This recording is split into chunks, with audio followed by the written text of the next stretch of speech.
ठाकुर जी सभी से मिल रहे हैं।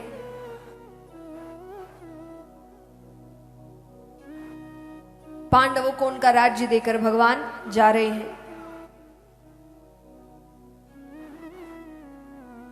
अब भगवान कुछ ही दूर जाते हैं कि वापस घूम कर आ जाते हैं। आइए सभी शांति से बैठे रहें और शांति बनाकर रखें।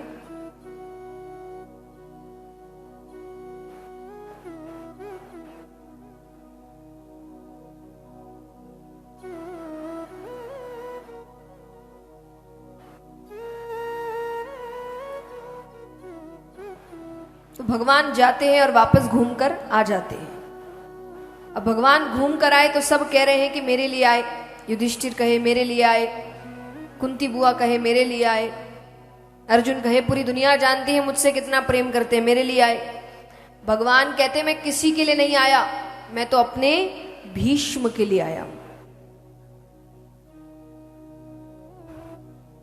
भीष्म के लिए क्यों? क्योंकि भगवान ने उनको वचन दिया था कि उनके अंत समय में भगवान उनके पास रहेंगे। क्यों वचन दिया? एक छोटा सा प्रसंग आता है। जब महाभारत का युद्ध चल रहा था तो युद्ध सूर्यास्त के बाद होता नहीं था। तो एक दिन दुर्योधन ने भीष्म पितामह से कहा कि आप सिर्फ कहने को हमारी तरफ है, बाकी आप उन्हीं की तरफ से युद्ध लड़ रहे हैं। क्योंकि जिसकी सेना में भीष्म पितामह है और सामने वाले में से अभी तक एक भी कम नहीं हुआ। तो भीष्म पितामह को क्रोध आ जाता है। तो क्रोध में आकर वो कहते हैं कि मैं प्रतिज्ञा लेता हूं कल मेरे हाथों एक पांडव मारा जाएगा। ये खबर भगवान तक पहुंचती है। भगवान कहते हैं कि अगर भीष्म पितामह ने प्रतिज्ञा ली है तो वो उसको पूरा कर रहे हैं। तो भगवान तक खबर पहुंचती है। भगवान कहते हैं कि भीष्म पितामह ने प्रतिज्ञा ली है तो वो तो पूरी कर रहेंगे, अब कुछ करना पड़ेगा। तो भगवान द्रौपदी जी के साथ भीष्म पितामह के शिविर में जाते हैं।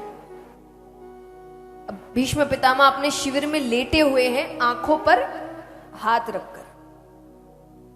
तो भगवान ने द्रौपदी जी से कहा कि सीधे जाना और मुख से कुछ मत कहना, सिर्फ पैरों का स्पर्श करना।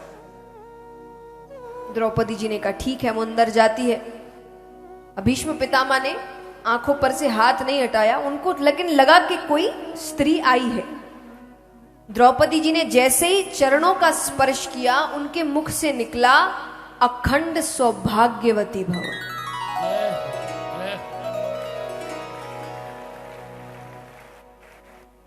और फिर उन्होंने तुरंत हाथ हटाया। हाथ हटाया तो सामने द्रौपदी जी बैठी है। वो समझ गई ये किसका किया धरा है। अपने शिविर से बाहर निकलते हैं तो भगवान खड़े हैं, मुस्कुरा रहे हैं।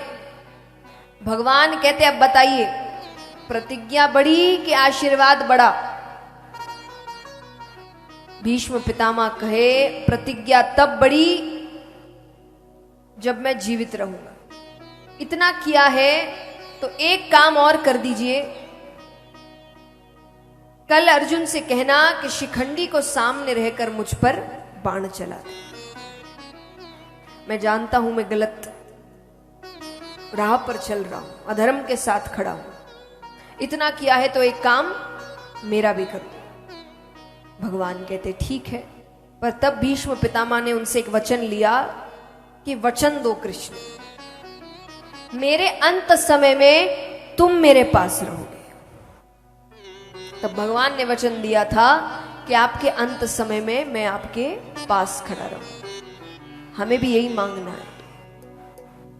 धन दौलत नाम शोहरत पद प्रतिष्ठा, भगवान ये चीजें हर किसी को प्राप्त करने का एक ना एक मौका जीवन में देते हैं, हर व्यक्ति को देते हैं।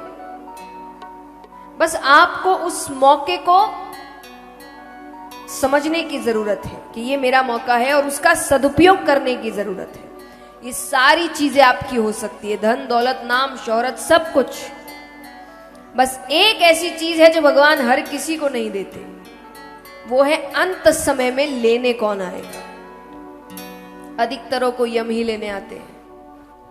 तो यही मांगना है कि बाकी सब तो हम कर ही रहे हैं, जीवन चला ही रहे हैं, बस अंत समय में लेने आप ही आइए।